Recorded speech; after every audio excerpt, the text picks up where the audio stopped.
कि मुआवजा मिले जो व्यक्ति जहरीली शराब पीने से मौत हुई उन्होंने है। पहले दिया है ना जी दिया है। 2017 में दिया है लेकिन उन्होंने। अब तो कह रहे हैं कि पीजेगा आप तो मरेगा कौन, हम मुआवजा क्यों वो दें? तो मूर्खतापूर्ण उनका बयान है। वो तो क्या कौन सी नशे में रहते हैं वो पता ही नहीं है मुख्यमंत्री जी का। नहीं, जहाँ पे ढाका में हम लोग बैठे हुए यहाँ पे, क्या प्रशासन क्या हर थाना क्षेत्र में शराब की खेप पकड़ी जाती है, पर डे का नियम है, हर दिन पकड़ा जाता लेकिन है। उसको छोड़ भी दिया। जो पहले बॉटल 100 रुपये मिलता था वो आज 200 में, 300 में, 400 में, ज़्यादा में लोग खरीद कर पी रहे। कब किसके साथ क्या करेंगे? क्या नीतीश कुमार, तेजस्वी जी को लग रहा है कि नीतीश कुमार उनको मुख्यमंत्री बनने देंगे? अभी वही जब सरकार में सत्ता में आ गए तो बिल्कुल शांति बैठे हुए, आने दो। कलम की स्याही खत्म हो गई तेजस्वी यादव की, ऐसा लग रहा है। आपको पूछना चाहिए वहाँ पे जाकर। अब तक भी लोग बोलते हैं कि इसमें डायरेक्ट मुख्यमंत्री जी के पास भी पैसा पहुँचता है। प्रतिदिन मुझे लग रहा है बिहार में ऐसे तो 250 लोग ऐसे मरते होंगे जो डर के मारे नहीं बता पाते। बाबा जी बिहार में शराबबंदी है और जहरीली शराब पीने से आए दिन लोगों की मौत होती रही है, और इसका जवाब जब सरकार से मांगा जाता है तो कहते हैं जहरीली शराब पीजिएगा आप तो मरेगा कौन। आपके क्या राय है?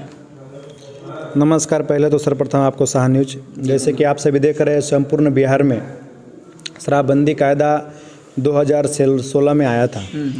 लेकिन उसके बाद भी यहाँ भी आप स्वयं जानते हैं, आप मुझसे प्रश्न पूछ रहे हैं कि शराबबंदी कायदा किस प्रकार है इसमें, और यह विफल है कि सफल है, तो ये बताने की आवश्यकता नहीं है। आज भी किसी भी आप जनता का रिव्यू ले सकते हैं कि शराब कहाँ नहीं मिलता। अगर आप यहाँ बैठे हैं तो यहाँ से भी अगर आपको चाहिए तो शायद 10-15 मिनट में आवश्यकता है तो आपको यहाँ तक होम डिलीवरी भी मिल सकता है। कहने का तात्पर्य है कि पूरी तरह से शराबबंदी जो कायदा है, जो कानून है, यह बिहार में लागू तो कर दिया गया संवैधानिक दिखाने के लिए। वह बोला जाए तो डायरी के अंदर में, कायदे के अंदर में, कानून के अंदर में हो गया, लेकिन किसी प्रकार यह असफल रहा है, सफल नहीं रहा है। जैसे आप कुछ दिन पहले ही देखिए सारण में, छपरा सारण मसरक में हुआ कि 15 दिन पहले ही सारण में वहाँ के जो एसपी है, पुलिस अधीक्षक, जो पूरे जिला के सुप्रिटेंडेंट होते हैं, पूरे पुलिस कमांड का जो मेन ऑफिसर होते हैं एसपी, उन्होंने 15 दिन पहले उनको नासा विरोधी यानी नासा को ख़त्म करने के लिए उनको उपाधि दिया जाता है, यानी उनको मेडल दिया जाता है, समाधि किया जाता है कि यहाँ पे छपरा सारण में पूरे नासा मुक्त है। अच्छा, 15 दिन पहले आज से, और 15 दिन बाद ही वहाँ पे कम से कम 100 से ज़्यादा लाशें भिज जाती है एक रात में जहरीली शराब पीने से।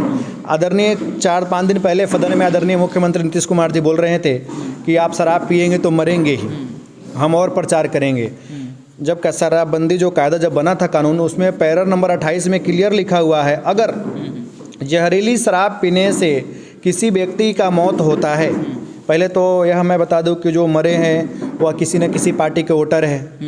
कोई किसी का उसमें माँ गया, किसी का बेटा गया है, किसी का बाप गया है, किसी का पुत्र गया है, हर एक प्रकार से गया है। और मरने वाले बोलो तो काफ़ी लोअर है, क्योंकि ब्रांड तो मिल नहीं सकता, ब्रांड मिलने के लिए उनको पैसे काफ़ी होना। तो जो देसी शराब जो भट्टी में बनता है उसको ला कर पिए, बारात में आए हुए थे, लेकिन पिए मरे विषय तो मरे हैं। और प्रतिदिन मुझे लग रहा है बिहार में ऐसे तो 250 लोग ऐसे मरते होंगे जो डर के मारे नहीं बता पाते हैं, क्योंकि पुलिस की गाड़ी चले आती है और डर के मारे जिसको मतलब अंतिम संस्कार करने के लिए पैसे नहीं है, और प्रशासन की डर इतने है कि पुलिस वाले आएगा तो फिर तुमने कहाँ से शराब लाए, कहाँ से खरीदे, बिना काम को फंसेंगे।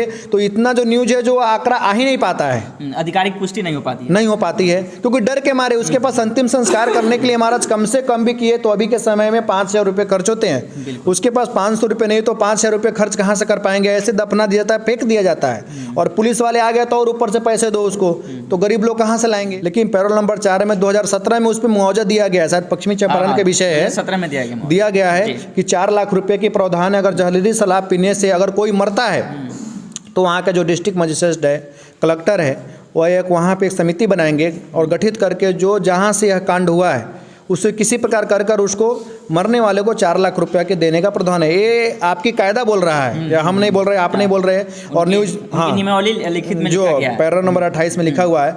तो यह पूरी तरह से एक तो फेल है शराबबंदी, इसमें ना तो भी सही नहीं है कि यह शराबबंदी सक्सेस है।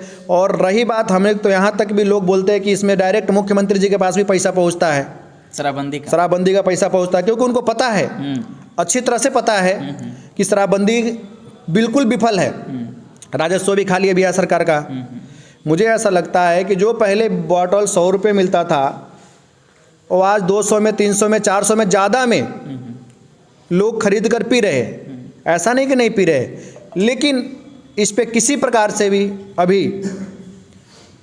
मतलब कठोर जो दंडात्मक कार्रवाई जो बेचने वाले के ऊपर होनी चाहिए, हुआ नहीं, कदम हो अभी तक नहीं उठाया गया है। लेकिन एक चीज़, जैसे आपने उस बातों को रिपीट भी किया, बिहार सरकार जो पूरे राज्य का राजा है, उनके अंदर में सारा सिस्टम चलता है, पुलिस प्रशासन उनके अंदर में है, एसपी डीएसपी कलेक्टर सारा चीज़ उनके हाथ में है। और वही व्यक्ति बोलते हैं पीजिएगा तो मरिएगा क्यों नहीं, और वही व्यक्ति नियम भी बनाते कि बिहार में शराब नहीं बिकना चाहिए, ना शराब बनना चाहिए, लेकिन लोगों को शराब हर दिन मिलता है, जहाँ भी चाहे वहाँ मिल जाता है। तो नीतीश सरकार को क्या करना चाहिए कि शराब खोल नहीं देना चाहिए, एक नियमावली बनाकर।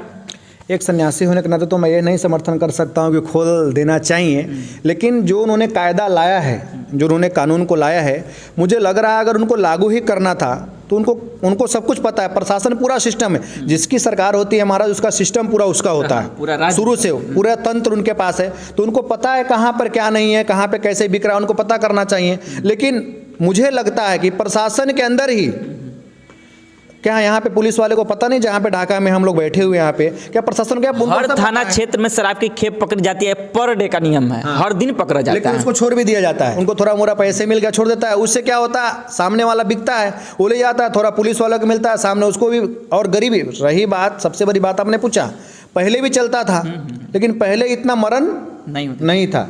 हाँ, लोग पी के थोड़ा रोड पे घूमते थे, ये कम हुआ, इस बात का मैं भी समर्थन करता हूँ। मुझे तो ऐसा लगता है नीतीश कुमार जी को एक इस पे बायोग्राफी उनको बैठाना चाहिए समिति, और कुछ नियमों डालकर उसे खोल भी देना चाहिए। अगर लोगों से पूछेंगे तो वह बोलेंगे कि नहीं ये जो है वह गलत हो रहा है, क्योंकि लोग मर रहे हैं, उनको कोई प्रावधान नहीं है। उसके बाद तो कुछ मिल सकता है, लेकिन जो अभी जो सारण में जो हुआ है, छपरा में जो हुआ है, मसरक में हुआ है, मैं यह महागठबंधन सरकार से विनम्र मांग करता हूँ, कड़ी निंदा करता हूँ कि एक मुख्यमंत्री को इस प्रकार नहीं बोलना चाहिए कि उस राज्य के सब उनके बालक हैं, उनके देख रेख में कि मैं ये मरे हैं शराब पीने से, किसी गरीब घर के लोग मरे, कोई बड़े घर के लोग मरे नहीं हैं, और उसमें जातिवादी भी नहीं हो सकती कि उस जाति का इस जाति का है। तो सरकार इनको मुआवजा देना चाहिए और उस परिवार के दुख घड़ी में उनको साथ देना चाहिए।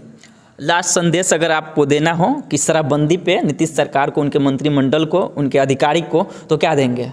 किस तरह से इस चीज़ को स्थापित यहीं पे रखा जाए, शराबबंदी रखा जाए या खोला जाए, या क्या? यहाँ जो कांड हुआ है जी, उन सभी को मुआवजा देना चाहिए सर्वप्रथम, क्योंकि बहुत गरीब घर से लोग आप मानते हैं कि मुआवजा मिले? जो व्यक्ति जहरीली शराब पीने से मौत हुई, उन्होंने पहले दिया है ना? जी दिया, 2017 में दिया है। लेकिन अब तो कह रहे हैं कि पीजिएगा आप तो मरेगा कौन, हम मुआवजा क्यों दें? वो तो मूर्खतापूर्ण उनका बयान है, वो तो क्या कौन सी नशे में रहते हैं वो पता ही नहीं है मुख्यमंत्री जी का, और कुछ भी बोल दे रहे हैं। ऐसा नहीं है, सदन में विपक्ष को बोलने नहीं दे रहे हैं, ऐसा सदन में पहली बार देख रहा हूं जहां पे विपक्ष को बोलने का ही मौका नहीं। विपक्ष बोल रहा है तो माइक बंद कर दिया था, नेता विपक्ष है हमारे विजय सिन्हा जी बोल रहे थे, उनके माइक को बंद कर दिया गया था। इस प्रकार नहीं चलेगा ना सदन, यह लोकतंत्र है, यहाँ कानूनी प्रक्रिया है, संवैधानिक चेतनाएं हैं, वो सबको सदन लेकर चलना पड़ता है। महाराज विपक्ष में कोई भी सत्ता बिना विपक्ष के नहीं चलता है, आप भी जानते हैं, सब जानते हैं। लेकिन जिस प्रकार से बिहार सरकार में, बिहार विधान परिषद में जिस प्रकार से विधानसभा में हुआ है वह अलोकतांत्रिक है, उसका मैं कड़ी निंदा करता हूं। और जैसे आपने पूछा बिहार मंत्रिमंडल को मैं क्या बताऊँ, पूरा बिहार उनको बताना चाहता है, आपको कार्रवाई कायदा आपने बना, लेकिन उसकी इतनी कड़ी बनाइए कि आने वाला समय में कोई गलत न कर पाए। लागू ही करना है तो कड़ी से कीजिए, आपको पता है आपने कहाँ क्या लागू किया है, और नहीं खोलना है तो जैसे पहले था वैसे कर दीजिए। और लास्ट सवाल, जैसे विपक्षी थे पहले, एनडीए से पहले में तेजस्वी यादव विपक्ष चेहरा थे, बड़े अपने बातों को बड़े विभाग से रखते थे, लेकिन वहीं जब नीतीश कुमार उनके साथ चले गए तो तेजस्वी यादव शराबबंदी पे कुछ भी नहीं, कटिहार नरसंहार पे एक शब्द भी नहीं बोलते हैं, चुपचाप बैठे रहते हैं। इसका कारण क्या हो सकता है? कटिहार नरसंहार में तो जातिवादी भी हुआ है वहाँ पे, जैसे मरने वाले भी और मारने वाले भी, तो इस प्रश्न पे ज़्यादा कुछ बोलना उचित नहीं है। लेकिन विषय आप मेरा शराबबंदी है, आप डाइवर्ट मत कीजिए प्रश्न को अभी तो। लेकिन फिर भी इस शराबबंदी पे तो प्रतिपक्ष में तेजस्वी यादव नहीं बोल रहा है, उप मुख्यमंत्री है। उनका बयान देखिए ना, बोले पलटू चाचा है, पलटू राम है, इनका कोई भरोसा नहीं है, पेट में इनके दांत है। उनका ही प्रश्न देख लीजिए, पहले का उनका क्वेश्चन को देख लीजिए कितने उनके क्वेश्चन थे। लेकिन अभी वही जब सरकार में सत्ता में आ गए तो बिल्कुल शांति बैठे हुए, आने दो, कलम की स्याही खत्म हो गई तेजस्वी यादव की, ऐसा लग रहा है। आपको पूछना चाहिए वहाँ पे जाकर क्या करेंगे नीतीश कुमार। बिहार के पूरे राजनीतिक भविष्य खत्म हो चुका है। नीतीश कुमार जी का तो नाम ही लेना बोल तो इस समय महापाप है। वो कब किसके साथ क्या करेंगे, क्या नीतीश कुमार, तेजस्वी जी को लग रहा है कि नीतीश कुमार उनको मुख्यमंत्री बनने देंगे? ऐसा कभी भी नहीं लग रहा है, मैं ऑन द रिकॉर्ड बोल रहा हूँ। वो सिर्फ इनको इसलिए फंसा के रख रखे कि चलो जब ऐसा बोलूँगा कि तुम्हारे अध्यक्षता में चुनाव लड़ूंगा 2025 में, क्योंकि जब तक ये सरकार गिराएंगी नहीं। लेकिन मुझे ऐसा नहीं लगता कि नीतीश कुमार जीत अपने रहते हुए कोई तो जलालू जी के लड़का को वो मुख्यमंत्री बनाएंगे। ऐसा मुझे पर्सनल मेरा व्यक्तिगत राय है, ऐसा लगता नहीं कि वो बनने देंगे। वो तो सिर्फ इसी प्रकार फंसा के रख रहे हैं। देखिए सरकार चेंज होता है लेकिन मुख्यमंत्री पलटू राम ही रहता है। इस बात को आप मानते हैं कि नहीं? कमरा एक ही है, दरवाजा अलग अलग। बिल्कुल, वो सिर्फ डिप्टी सीएम चेंज होता है, लेकिन सीएम कभी चेंज नहीं होता है। इस लालच में पूरे बिहार की मासूम जनता को मार रहे हैं। मर रहा है, मार क्या रहा है, मर रहे हैं। प्रतिदिन के अपराध कितना बढ़ गया है।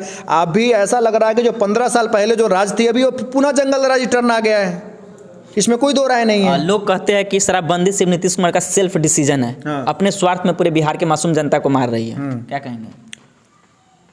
सेल्फ डिसीजन तो आज जब लिए होंगे, जब मंत्रिमंडल भी था उस समय, तो गठबंधन में बीजेपी भी थी। शराबबंदी पे क्योंकि हाई कोर्ट ने बहुत बार नीतीश कुमार को फटकार लगा चुके हैं। जी जी, मुझे तो ऐसा लगता है 100 सवालों का एक जवाब। यह स्वतंत्र है, भारत है, देश है, और हर एक को खाने पीने का स्वतंत्र अधिकार है। मुझे ऐसा लगता है कि यह बहुत विचार कर कर इस पर कोई ऐसी निर्णय लिया जाए कि जिससे बिहार के हित में हो, बिहार की जनता के हित में। हाँ बिल्कुल। हमारे साथ अभी थे योगी अखिलेश्वर दास महाराज जी, शराबबंदी पे बात कर रहे थे। जो अपना भी राय जरूर लिखिएगा कि बिहार सरकार नीतीश कुमार को इस शराबबंदी पे क्या कुछ नया करना चाहिए। बाकी वीडियो देखने के लिए आप सब दर्शकों का बहुत बहुत धन्यवाद, आभार।